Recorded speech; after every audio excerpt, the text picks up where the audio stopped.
Storytime with Andy and Amanda. Right, Amanda, what are we doing today? We're doing Storytime with Andy and Amanda. Yeah, I can never remember, is it Amanda and Andy or Andy and Amanda? Actually, I can never. It's always Andy. Andy comes first. Oh, does Andy always come first, does he? So I don't. Yeah, he's the important one. No, I'm sure a few people would disagree with you on that one, Amanda, my wife. So of course, now I am Andy N. And I'm Amanda Nicholson. Now, for people who don't know us, obviously, I've done 6 full-length poetry collections, a couple of split books. I do music on the Ocean and the Buckle, and I do various other podcast series. What do you do, Amanda? Lots of different books. Yeah, and what else do you do? More books. Yeah. Oh, blimey. As you can see, it's the beauty of doing a podcast with Amanda. We are, because we've been doing these games for so long now, it gets to stage sometimes you have to try and get a straight, serious answer out of what do we get? A short, to the point answer. Exactly. I know there's been lots of times where you've said to someone, oh, tell them that really interesting story about such and such.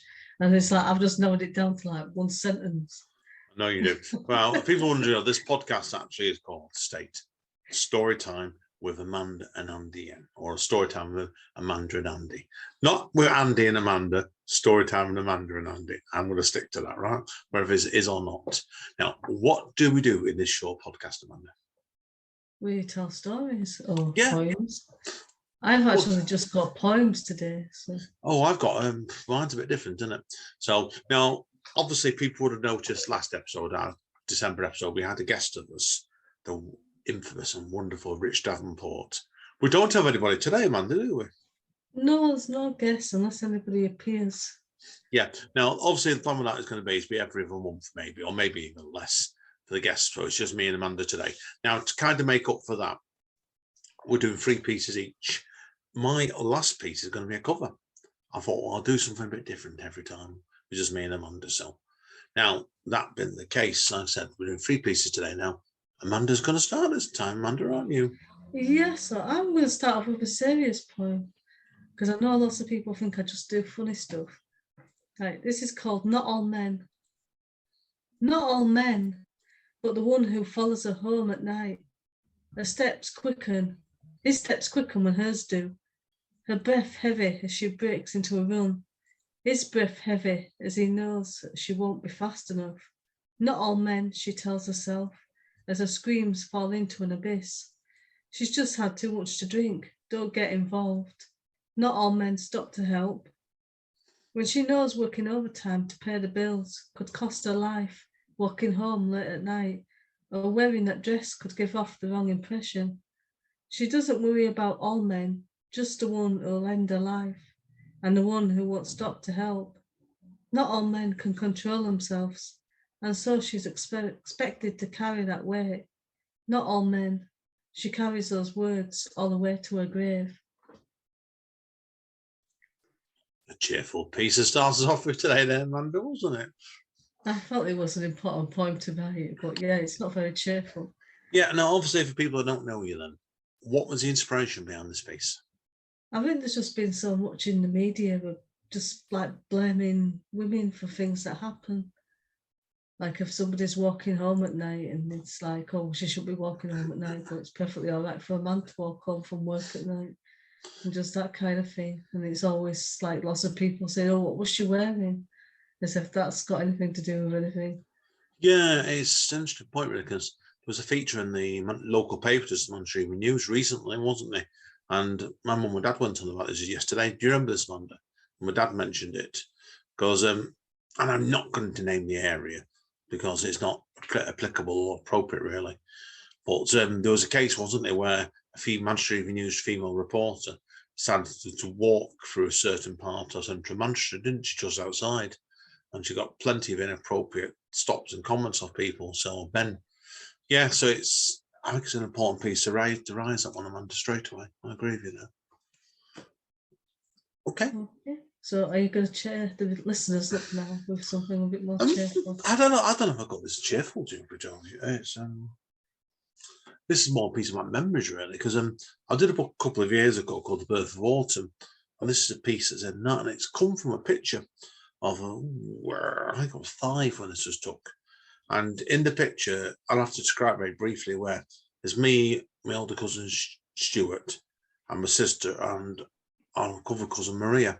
And my mum, I don't know where she came up with this idea from, had my sister and my cousin in boxes, and me and my cousin Stuart at the back of them.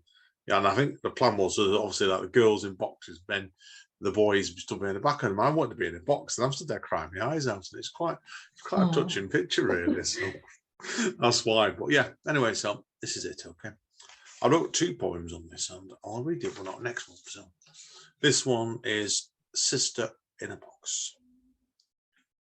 Stood there on the left outside the kitchen, crying out my eyes, where you were sat in a box. Our emotions carried it across camera shots for another lifetime ago. Now we are both deep into our 40s. I'm still stood there even now in embarrassment. Every time I pass our first house, remembering our mother and that battered old camera. Swiping at the leaves in the footpath in her broken slippers, directing the 4 of us like a flag to a pole for that one shot. Fusing emotions into moments when I wouldn't stop crying after she directed you and Maria in 2 battered old cardboard boxes, leaving me and Stuart on the verges.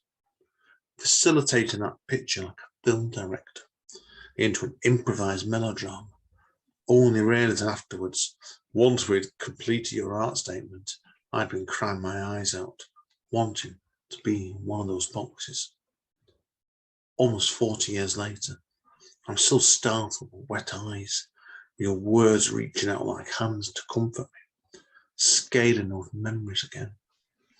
Each tear imprinting itself into the shadows of that alleyway, at the back of where we once lived, brimming with our childhoods even now, reprinting pictures in my memories. Yay. Now, is that cheerful enough for you? It's a bit more cheerful than mine. Oh, completely. Now, see, it's like I said, that was in the context of that is like that was in Stretford in the late 1970s. So it's just a piece of memory to me. What do you think, Amanda? I know you've got a lot of pictures of you when you're younger, have you? But when you get a picture like that, it brings memories back, doesn't it? Yeah, really? you've seen probably most of the pictures that exist of me when I was younger now. Yeah, I think you've seen probably most of mine as well. They're interesting times really. You look back at things in the 60s and 70s, and take like I said, I'm 49 now, and you're a few years younger than me. But you look I'm at things. 21 and a bit. 21 and VAT, yeah. Right, okay, now I know you're going next, Amanda, aren't you? Okay, so I'm going to read another poem, and this is our Stockport group that we go to. They have prompts, and the prompt was The Future Dead, and it turned out completely different to what I thought it was going to be, and I think what you thought I was going to do with it as well. Yeah, I know. You do have a reputation sometimes, don't you? Yeah, right. She said it was like looking in a mirror as she sat across the table, a mirror to the future, meeting her estranged parents for the first time in 30 years. She went home and hugged the children, read bedtime stories and said she loved them. Months later, she was orphaned, but you don't miss what you never had. She would do everything to break the cycle. She would live on long after her body withered. She broke the mirror and withstood the pain, walking across shattered glass just to be there, all to avoid becoming the future dead. God, that's deep again, that one. You're in a deep mood tonight, aren't you? So it just came to me. I started writing and I thought it was going to be the typical, like people dying zombies, and it just turned out to be a completely different story in the poem. Yeah. When did you realise the story was going a different direction? I think after about 4 lines, I thought this isn't what I set out to do, but I just carried on going where it led me. Yeah, I think what do you think, Amanda? Sometimes some pieces, it's mad, it's pointless just trying to carry out, force it, isn't it? So that's why, and I think it's something that it's best if you just let it take a different direction, I suppose, isn't it? So right, anyway, so what would you like to do? Would you like me to go now? Yeah, you're next. I'm always next, right? So Okay, well, this one came from, and I think Amanda may remember me writing this one as well, because we had a little workshop going at one point, didn't we, Amanda, last year? Yeah. And for 18 months, and there's about 6 of us doing it on Zoom every week, and monthly it went for a bit. And this one, I can't remember who came up with the prompt for this, probably me, but this is a piece of flash fiction, and it's called Unexpected Visitor. When Michael got to the window in the living room, after running in from the garden, there was nobody there. That's strange, he told himself. I'm sure I heard a knock on the window. When there was nobody there, he shrugged his shoulders and walked slowly back to his garden, only to hear another knock on the window when he bent down to pick up a spade. Hang on, I'm coming, he called out a little flushed and ran back inside, only to see there was nobody there. This is a bit strange, he said to himself, and opened up the window to look around. There was nobody there. He shut the window and was just about to go back to the garden when the front doorbell rang, and when he opened it up, he was greeted by a little green man. Yes, he said, puzzled. You don't have a bucket of water, do you? Asked him in surprise. Our engine's overheated. Sure. Michael shrugged his shoulders and came back out of his kitchen a few moments later with a bucket of water. Where you parked? Just off the corner of Newton Street, he paused. We are so... It's not a problem, Michael cut him. I've tried at least what you humans call 2 streets. I guess people ain't used to you, shall we say. And you? He stopped looking at him on the edge of Michael's front door. Yeah, I've met some of you can before, he smiled. Round the corner, they got to the ship in a few moments. The back of the ship was contained in what he thought was the engine was on fire, and had 3 other little green men running around in panic. I don't think he's going to take off that, guys. I think it's what you call it on Earth as a write-off. Are you sure you can't help us? One of the other creatures said. We've got to get home. We have vital information for our emperor. I think I've got some spare parts I can help you with, Michael said once the flames died down a few moments later. Really? The green man looked at him. We've been warned not to trust white men, as you would turn them on the first chance you could. Strange you should say that, Michaels answered, pulling out a gun and shot them all dead. He got 250 quid from the local scrap dealer for the shop. That's nice and cheerful. Poor little aliens. I know. It shows you shouldn't trust those white men, honestly. Very cruel, No. useless creatures. So, okay, Amanda, you're on your final piece now, aren't you? Yeah, it is another poem, and it's called Seagulls of the Gym. The music pulsates and my head spins. It may be the excessive noise, or how out of shape I am, as my legs push down and my arms pull at the cross trainer. Then they enter, dressed for a night out, rather than for a gym workout. They squawk at each other like seagulls of the nightclub. I wonder if I'm in the wrong place. I hear them comment on the size of the man on the row machine. He clearly thought this was a gym too. So if I'm mistaken, so is he. The seagulls prance along the floor.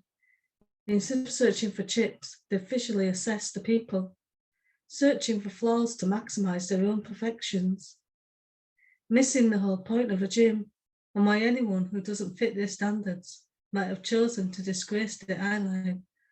What are the fat people doing here? They squawk. In a gym of all places. Then they spend another 20 minutes staring at the perfect reflections in the mirror. But the mirror doesn't show beyond the surface.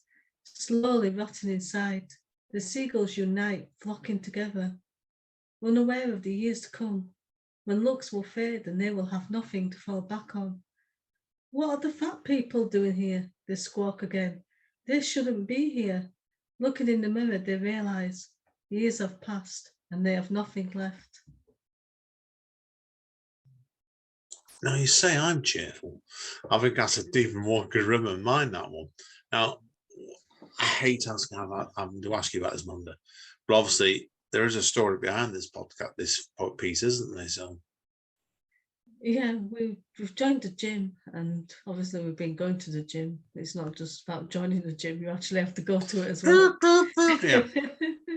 And there's lots of different types of people in the gym, and some of them are just posers, and they're just scrawny people who just walk up and down the gym and don't seem to actually do any exercise because they're just blessed with skinny bodies and can't understand why anybody who's not skinny would want to go to the gym. Yeah, and the space piece came from that basically, didn't it? And then you were telling me you were in the changing rooms, weren't you?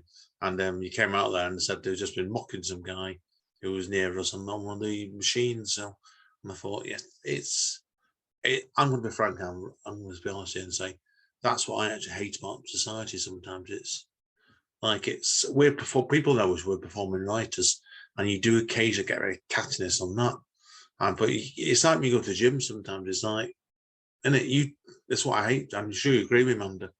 You get people like that look down at people like that, and they should do really. It's not. Have you taken the first positive step to do something and change yourself? It's not really on to have people like taking the mickey out of you. Yeah, I hate it completely. And plus, you just don't know about people either. If you don't know them personally, there could be any number of reasons why he's ended up like that. But the thing is, he's there now and he's trying to start somewhere.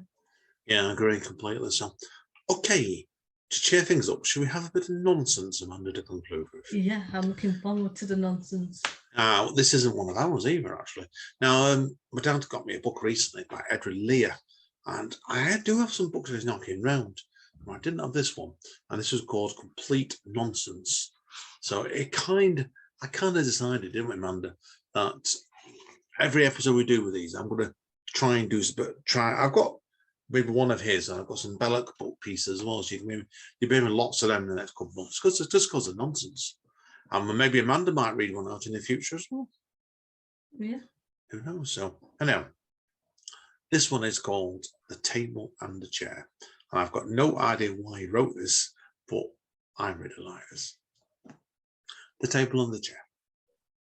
Said the table to the chair, you could hardly be aware how I suffer from the heat, and from the chilly bands on my feet. If we talk a little walk, we might have a little talk. Pray, let us take to the air, said the table to the chair. Said the table unto the chair, now you know why we're not able. How foolishly you talk, when you know we cannot walk, said the table with a sigh. It can do no harm to try. I have as many legs as you, why can't we walk on two? So they went slowly down, walked about the town with a cheerful bumpy sound, as they toddled round and round, and everybody cried as he hastened to their side. See, said the table to the chair, how come to take out the air? But going down an alley to a castle in the valley, they completely lost their way and wandered all the day until they'd see them safely back. They paid a ducky quack and a beagle and a mouse who took them to the house. Then they whispered to each other, oh, delightful little brother, what a lovely walk we've taken. Let us dine on beans and bacon. So the ducky and the little brown mousie and the beetle dined and danced in their heads till they toddled to their beds. What is that your sort of mental mad piece, that one, did you reckon? Yeah, I like that. I can just picture them as well. Yeah. Now, if anyone's wondering, obviously, with Edward Lear, I think he was the poet, and I'll see if I can find it before we conclude today. I think he was the one who wrote the Owl. Yes, he was. He did the Owl and the Pussycat. So I might do that next time. Yeah. Okay, guys and girls, well, that's the end of episode 3 today, Amanda, isn't it? Of Storytime. We should be back in a couple of weeks' time. And we're trying to sort a guest out at the moment, and if it comes off, it's absolutely brilliant. So watch your space. Amanda? Bye, everyone. As Amanda always says, bye. Stay safe. And what, Amanda? Bye. I'm waving. Stay safe and stay over. See you all next time. Take care. Storytime with Andy and Amanda.